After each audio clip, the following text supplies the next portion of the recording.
കുപ്രസിദ്ധ ഗുണ്ട ആട് ഷമീർ, കൊളവയൽ അസീസ്, അജ്മൽ, പിടിയിലാകാനുള്ള അമൽ എന്നിവർ ചേർന്നാണ് വിവാഹ സംഘത്തിന്റെ ബസ് ആക്രമിച്ചത്. ബസ്സിന് നേരെ പന്നിപ്പടക്കമെറിഞ്ഞു, ജീവനക്കാരെ മർദ്ദിച്ചു. ഷമീറിനെയും അസീസിനെയും മടവൂർ മുക്കിൽ വെച്ച് പോലീസ് ബലപ്രയോഗത്തിലൂടെ കീഴ്പ്പെടുത്തുന്നതിനിടെ അമൽ സ്ഥലത്ത് നിന്ന് കടന്നു കളയുകയായിരുന്നു. ഇയാളും അനവധി കേസുകളിൽ പ്രതിയാണ്. വിവിധ സ്ഥലങ്ങളിൽ അന്വേഷണം നടക്കുന്നതായി കൊടുവള്ളി പോലീസ് പറഞ്ഞു. അമൽ എന്ന് പറയുന്ന ആളാണ്. അദ്ദേഹത്തിന് ഞങ്ങൾക്ക് കൊടുവള്ളിയിലേക്ക് വേണ്ട കേസിലേക്ക് വേണ്ട ആളാണ്. പോലീസ് ആൾക്ക് വേണ്ടിയിട്ടും തെരച്ചിൽ നടത്തുന്നുണ്ട്. കേസിലെ മൂന്നാമനായ അജ്മലിനെ വെണ്ണക്കാട് വെച്ച് തന്നെ ഇന്നലെ വൈകിട്ട് പോലീസ് പിടികൂടി.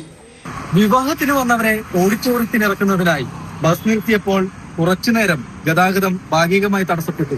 ഇക്കാരണത്തിലാണ് കാറിൽ സഞ്ചരിക്കുകയായിരുന്ന പ്രതികൾ ബസ് ആക്രമിച്ചത്. അതുകൊണ്ട് തന്നെ പ്രതികൾ മറ്റേതെങ്കിലും കൊട്ടേഷനുമായി ബന്ധപ്പെട്ട് പോവുകയായിരുന്നു എന്ന് പോലീസ് പരിശോധിക്കുന്നുണ്ട്. അറസ്റ്റ് ചെയ്ത 3 പ്രതികളെയും കോടതിയിൽ ഹാജരാക്കി റിമാൻഡ് ചെയ്തു. മാതൃഭൂമി ന്യൂസ്, കോഴിക്കോട്.